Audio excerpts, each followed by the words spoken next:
What's up, guys? I want to talk to you today about a word.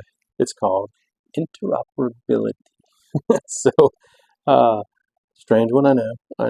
But um, the idea is you have all these different radios, devices, network, RF. There's tons of different things here, and let's see if I can get it on screen. I'm just going to show you two screens. Yeah, there's a thumbnail for you, right? Uh, Zello, network, RF. Actually, Zello and RF together. But interoperability. We have all these different radios, and we discuss emergency preparation, emergency planning. But I just wanted to talk to you about interoperability and the feasibility of, is the radio that you buy next, is it actually going to be able to help me when I need it? What do I mean by that? If you buy some niche thing, there's radios out there like business band. I've heard people say, talking about they go get a business license and they get their own private repeater and stuff for their home. That's all well and good, but ain't nobody talking to you. Like, what happens if your circle falls down? What if your circle isn't there anymore to talk to? That's the idea. You want interoperability. People go DMR.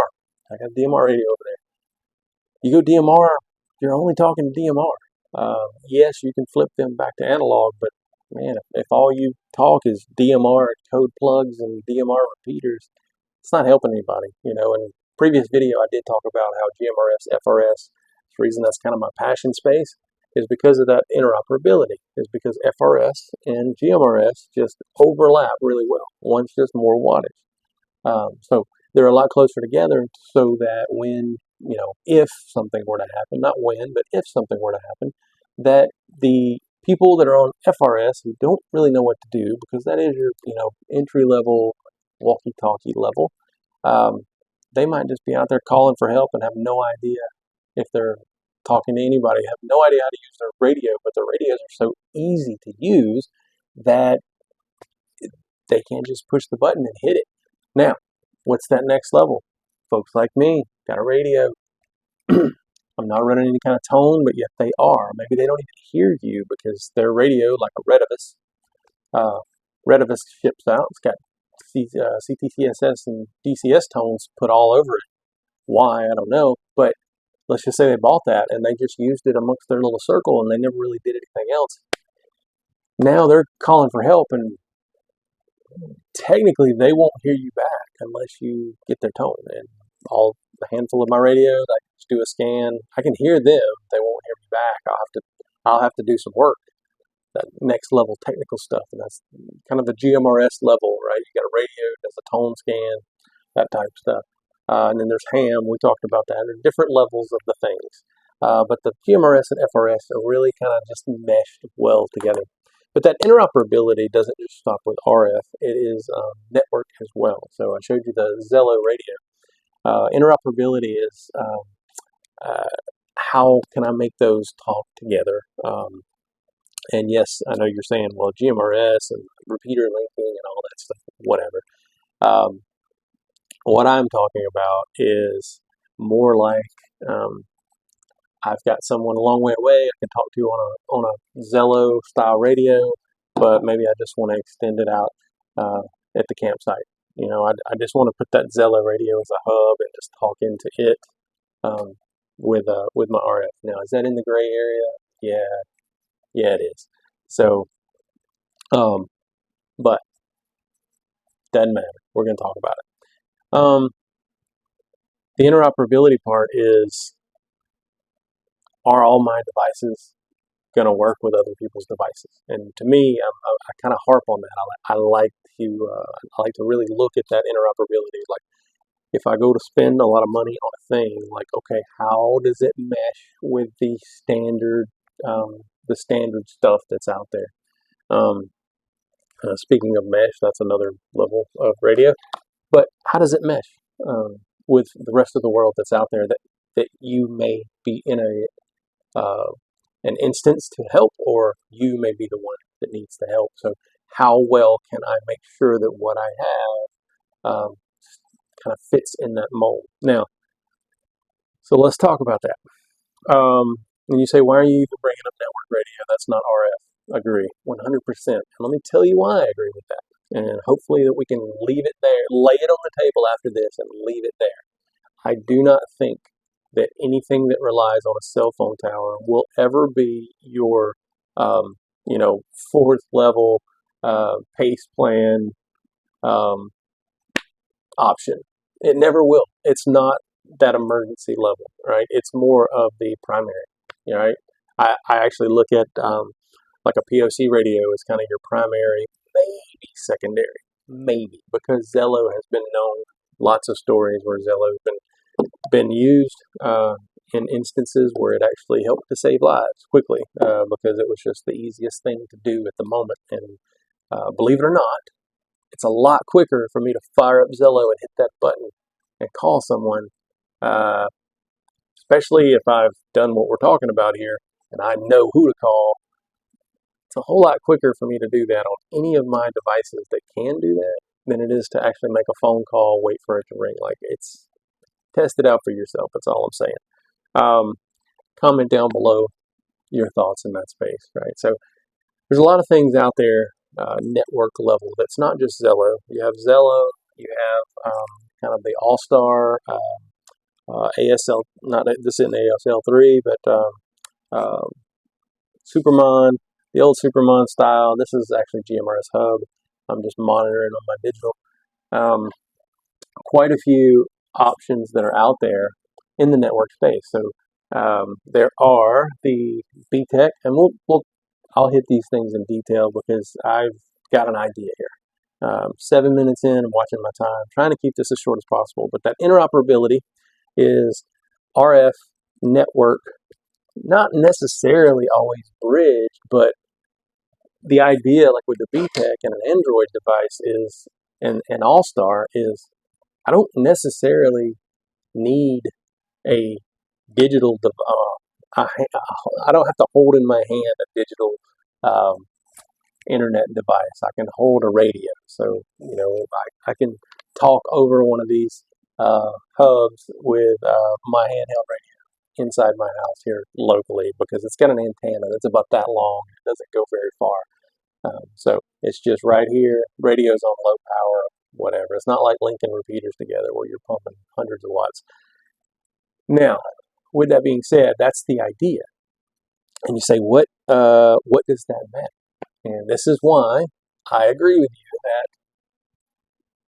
internet-based radio, and it is radio, essentially, your phone's a radio, but internet-based radio will never be your first choice. And here's a negative side, that if you try to go too far down that rabbit hole, I don't spend a ton of time in that internet space with the network stuff because of this. Because I have seen when GMRS linked the repeater, had the repeater linking, and I loved it, by the way. Totally for it. I think it needed a little more guidance there, but I don't think it needed to be turned off, but whatever. Not my choice. What I saw, though, the downside of it, is I saw radio operators out there who really did want to be a radio operator. Like, they legit should have been a ham radio operator. Like, that's their path. That's where they're going. But they got into GMRS. They bought a good handheld. They got their node. They connected to Texas GMRS network, a few years back. And that's where they stopped. Yeah. That part I never understood. And guess what happened to those guys the moment the linking turned off? Never heard from them again. They laid their radios down and they walked away. Why? Because they didn't have anybody to talk to. What did I do when that happened? Nothing. I just turned the power up on the 9800 right there. Raise the antenna a little higher. Boom, I'm back off to the races. So they were so complacent in that network being so easy that they never actually put any time into figuring things out like, you say figuring what things out? Figuring things out like this. I work in downtown Houston. My house is in Richmond, Texas, quite a few, like 20, 25-ish, 26 miles away. If something were to ever happen and I couldn't fully get home and I needed to let my wife know and I was still mobile, obviously this is a very fine-tuned niche scenario. But I also work in a high-top skyscraper type scenario too. But if I could just get to my Jeep and my 50-watt mobile, all I got to do is get above the treetops. I can talk home. I actually talk from downtown Houston on Smith Street in downtown Houston. I can get a signal here. It's not a clean conversation. That's not what I'm looking for. I need to get a message out to someone that might be listening, and then maybe they can get one back to me. That's the idea. That's a last ditch effort. But yeah, it's a last ditch effort. I better die. My mic's had to come back. It's a last ditch effort to get a message out, but I know what my radio can do. So that's I'm harping on that a little bit. You got to learn how to use your radio gear. You got to test it out. Everything I tell you, don't ever think I just need to buy this. If I ever say this is good, then that means this is good. Learn how to use it. All right, network apps. So BTech has this cool app, right? It's got network channels specifically. You can make private channels. You can share your location. You can actually send text messages from your phone, kind of like Meshtastic, over these radios, but it only works if you've got the BTech. It doesn't work with the other systems. There are other radios that do something similar with similar apps. TID Radio has some radios that will do that as well, but they don't interoperate. So manufacturers, do better. This is ridiculous. Your stupid little app is not what's going to make me buy your device. It's how good it is. These are good radios. This UV Pro is absolutely a phenomenal piece of gear. And so is my mobile.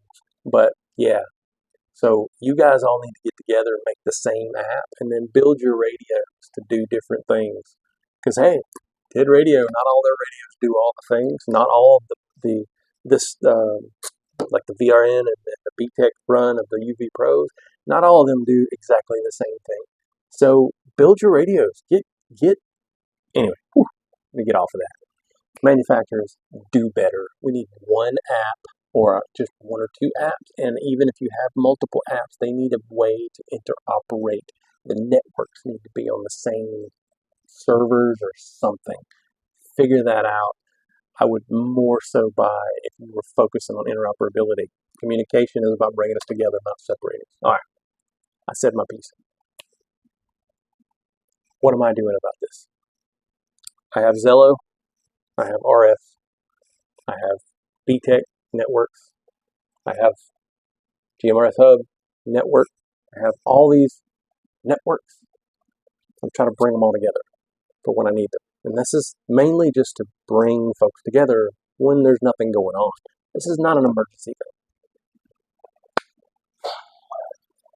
So one of the ways I do that, and I can go in detail if you guys are interested, I'll just give you a taste of it, is on my server I have Zello for Windows, old Zello for Windows, and then I have Zoiper, Zoiper, which uses but yeah, Zoiper, Zello, virtual cables. Use your imagination. Virtual cables are literally what they say they are, virtual cables. The out of one into the other. It uses Vox, works very efficiently. Highly recommend if you're trying to bridge like a ham node, all-star node, or something to a private Zello channel that's protected. Yeah, works pretty good. So interoperability. I spend way too much time trying to figure out how to make even my own gear interoperate together well. And then you have things like DMR, and God forbid you buy a radio that comes from some weird manufacturer like a Retivus that puts tones on their stuff before they ship it out, and then they won't talk to other brands because usually users. So let's land this puppy. Always know your gear. Don't ever rely on network to be your last stitch emergency communication. It is not the E in your PACE plan, and it never will be. Ever, ever. And you say, oh, well, network has saved lives. Yes, it has. I've read a few articles on people using Zello in the middle of people dying, and it was quicker to jump on Zello and call for someone. They just happened to have that whatever, be able to get a hold of someone who could get help. Yeah, but you're still in your primary. That's your primary of your PACE. Primary, right? As you go down, it's not the E. It's not the emergency. But it has its value. It helps you use your radio. It gets users on the mic, on the radios, out in the open, gets them past the talking points. Some people can't get past the talking. Network radio helps them get past that at a low cost. You download an app, kind of get into the mix of things, get someone in your circle, whatever that looks like. There's a million things, and I'll go into more detail another time if anyone cares. But there's a lot of positives around network radio. But it is not the E in your PACE plan.